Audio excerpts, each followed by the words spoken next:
បានជុំបិណ្ឌមកដល់ហើយបងប្អូនចឹងបោះហូបនំអន្សមអ្នកព្រីវែងទាំងអស់គ្នា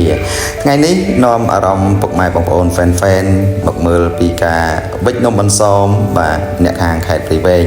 បាទគឺរៀបចំដោយក្រុមគ្រួសារខ្ញុំបាទផ្ទាល់តែម្ដងនំអន្សមអ្នកភូមិតាពូងឃុំអន្សងស្រុកកំពង់តាបៃខេត្តព្រីវែងបាទដែលឮល្បីតគ្នាថានំអ្នកខេត្តព្រៃវែងយើងបាទញ៉ាំមួយឆ្អែតមួយគ្រួសារអញ្ចឹងថ្ងៃនេះមកបង្ហាញបងប្អូនហ្វេនទាំងអស់គ្នាពីការវិចនំអន្សមរបស់អ្នកខេត្តព្រៃវែងសូមទស្សនាវីដេអូទាំងអស់គ្នាបាទ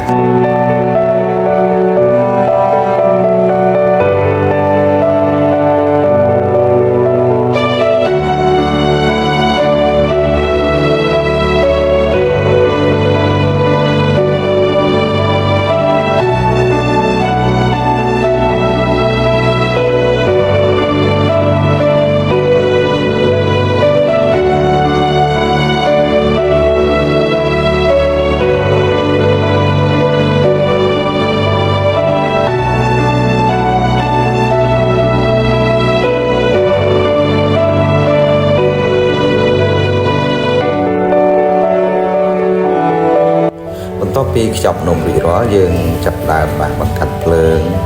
បាទសម្រាប់ស្ងោរនំអន្សមអញ្ចឹងការស្ងោរនំអន្សមគឺដោយសារនំយើងធំអ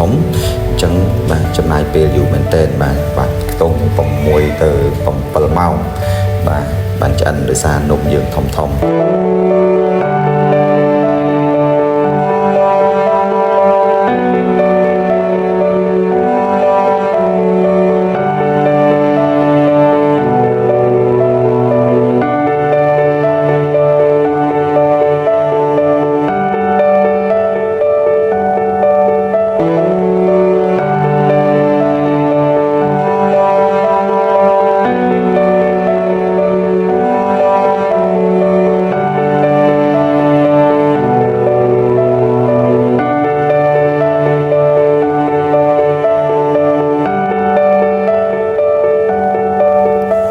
បន្ទាប់ពីចំណាយពេលស្ងោរនំអន្សម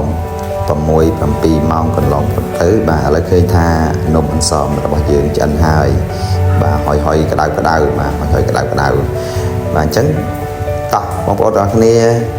មកភ្លក់នំអន្សមអ្នកភូមិតាពូងឃុំអន្សងស្រុកកំពង់តាបៃទាំងអស់គ្នាអរគុណសម្រាប់ការតាមដានទស្សនារបស់បងប្អូនហ្វេនទាំងអស់គ្នាគោរពជូនពរក្នុងឱកាសបុណ្យជុំបិណ្ឌប្រពៃណីជាតិរបស់យើងសូមបងប្អូនទាំងអស់គ្នាមកជួបប្រទះតែនឹងសេចក្តីសុខសេចក្តីចម្រើនសុខសុវត្ថិភាពការធ្វើដំណើរ